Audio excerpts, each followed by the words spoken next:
로마서 7장 6절을 보시면 이제는 우리가 얽매였던 것에 대하여 죽었으므로 율법에서 벗어났으니 이러므로 우리가 영의 새로운 것으로 섬길 것이요 의문의 묵은 것으로 아니할지니라. 여기 이상한 말이 우리 번역에 반복되고 있어요. 옛날 1950년대 우리 어르신들이 번역하실 때 한자를 섞어서 좀 어렵게 번역해 놓으셨어요. 우선 이 말씀을 좀 다시 한번 정리해 보겠습니다. 로마서 7장 6절 이제는 이라는 말이 먼저 나옵니다. 이것은 언젠가도 설명을 드렸지만은 바로 지금을 강조하는 헬라어 부사입니다. 눈이라는 부사인데 이것은 현재를 지금이라는 일반적인 눈이라는 헬라어, 이것은 현재 그냥 일반적으로 쓰는 지금이라는 뜻입니다. 하지만 눈이는 바로 지금이에요. 바로 지금. 현재를 강조하는 표현이에요. 여기 이 눈이라는 바로 지금이라는 이 부사가 7장 17절에 한 번 더 사용됩니다. 이제는 내가 죄를 짓는 게 아니라 내 안에 죄가 나를 잡아다가 죄를 짓지 나는 죄를 지을 마음이 없다. 이제 현재, 다시 말하면 거듭난 사도 바울의 신앙 간증입니다. 그런데 여기 바울이 이제는, 지금은, 바로 지금은 의문에 묵은 것으로 하니함다 그랬어요. 여기 의문이라는 말이 헬라 말은 문자를 나타내는 문자입니다. 그람마라는 헬라어예요. 이것은 문자예요. 글자 자체. 그 문자로 내가 율법을 지키는 게 아니다는 것입니다. 그 앞에 율법에서 벗어났다는 말은 율법의 저주에서 벗어났다는 얘기입니다. 바울은 가끔 이렇게 그 앞에 말을 결론 내면서 함축해서 말을 하는 그런 어법을 많이 사용했어요. 그래서 여기 율법에서 벗어났다는 말은 율법의 저주에서 벗어났다는 표현입니다.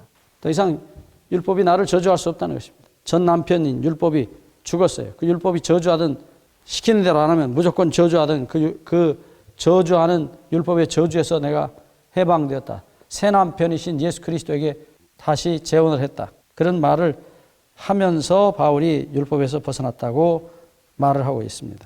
그래서 다시 한번 7장 6절을 보시면 이제는 내가 섬기는 것이 율법의 문자를 따라서 섬기는 게 아니고 영이 새롭게 된, 여기 영이라는 말을 이제 사용합니다. 영의 새로움 속에서 섬긴다. 여기 영이라는 말이 나타나고 있어요. 이 영은 분명히 거듭난 본성을 가리킵니다.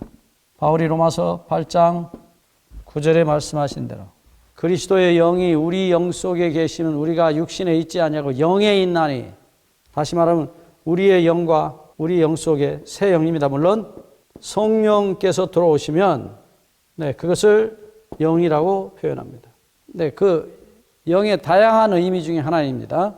그런데 우리의 옛 영, 우리의 육신의 본성, 옛 영이라고 말하면 좋겠죠. 옛 영 속에, 옛날 죄의 본성 속에 마귀의 영이 들어오면 이것을 지난번에 한번 말씀드렸어요. 이것을 육체라고 표현했습니다. 이것이 창세기 6장 3절에 나타난 육이라는 단어예요. 하나님의 신이 사람과 함께 하지 아니하리니 이는 저희가 육체가 됨이라.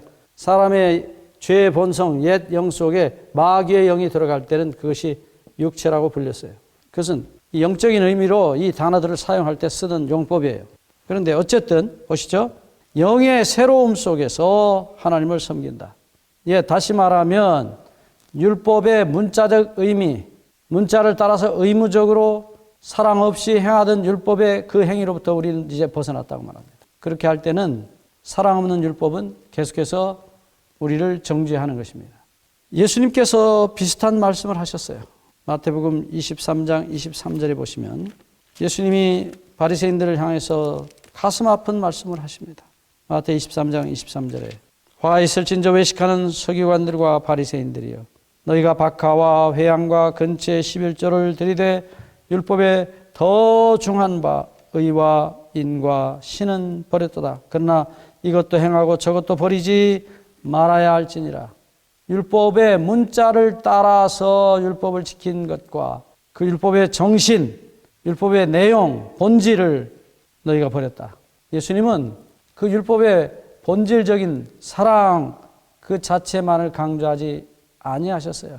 분명히 말씀하신 대로 이것도 행하고 저것도 버리지 말아야 할 것이라고 말씀하십니다. 그래서 사람들이 흔히 이 영이라는 말을 쓸 때는 사랑의 본질만을 강조하는 말로 사용합니다. 아닙니다. 이것은 분명히 이 사랑의 본질을 담고 있는 문자적 율법의 준수도 포함하는 것입니다. 이것도 행하고 저것도 버리지 말아야 할 것이니라. 하나님의 영으로 사는 사람들의 삶의 모습이 분명합니다. 예를 들어서 제가 운전을 하다가 고의가 아닌데 실수로 교통사고를 내서 사망사고가 났다 합시다. 그러면 내가 고의로 그 사람을 미워하지 않고 실수로 사고를 내서 사람을 죽게 했으니까 그냥 합의만 잘하고 교도소에 안 갑니까? 아닙니다. 분명히 구치소에 갑니다. 합의가 다 이루어지고 법적인 문제가 해결될 때까지 거기 있어야 돼요. 내가 비록 고의로 미운 마음 없이 원한 없이 사람을 실수로 죽였다 할지라도 그건 분명히 살인이에요. 율법의 외적인 문자적인 의미도 분명히 살아 있습니다. 율법의 내용인 사랑을 담고 있는 율법의 겉모양, 문자적 겉모양 또한 살아 있어요. 우리가 물을 담으려면 반드시 물 그릇이 있어야 돼요. 그래야 물을 담습니다.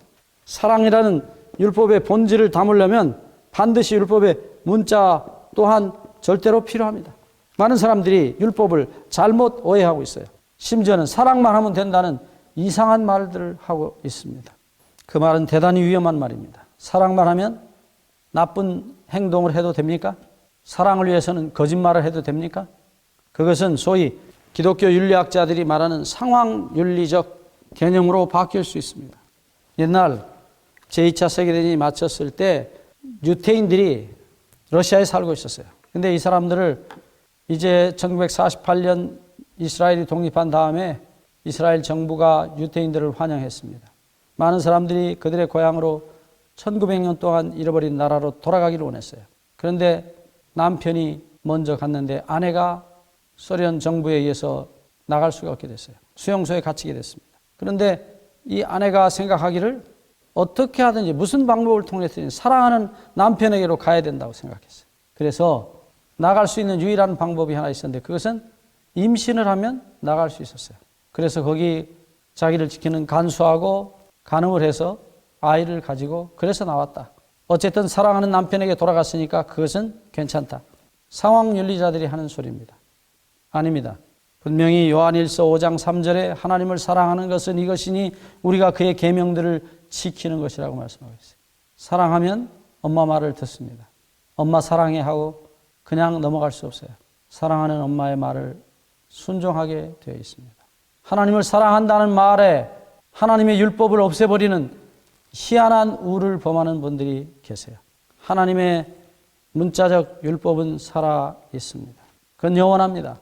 물론 그것이 하나님의 사랑의 본질을 가지고 있음에도 불구하고 이 문자는 사랑을 담고 있는 이 그릇 자체는 절대로 깨져서는 안 되는 것입니다.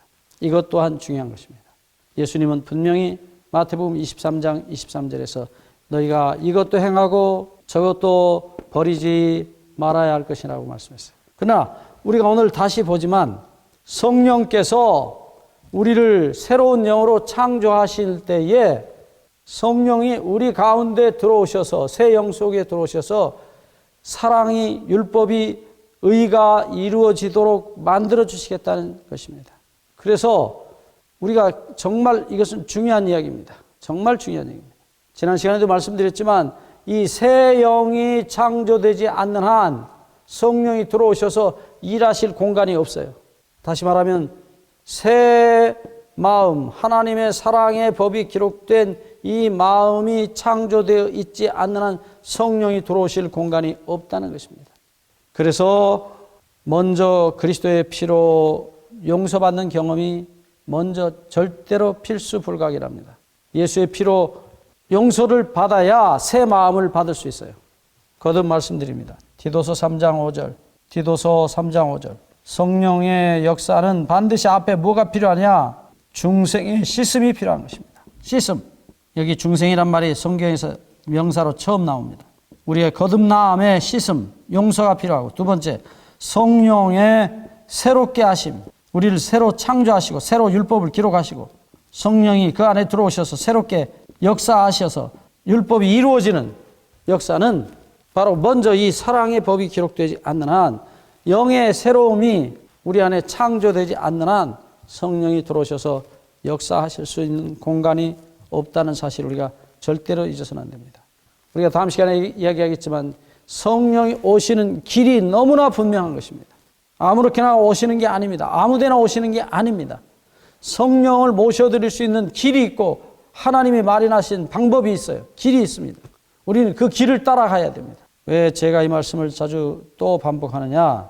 많은 사람들이 하나님이 말씀하신 방법과 길을 따라가지 않아서 결론은 사단의 영을 받는 분들을 저는 제 주변에서 지금도 많이 보고 있어요. 너무나 안타까운 일이기 때문입니다.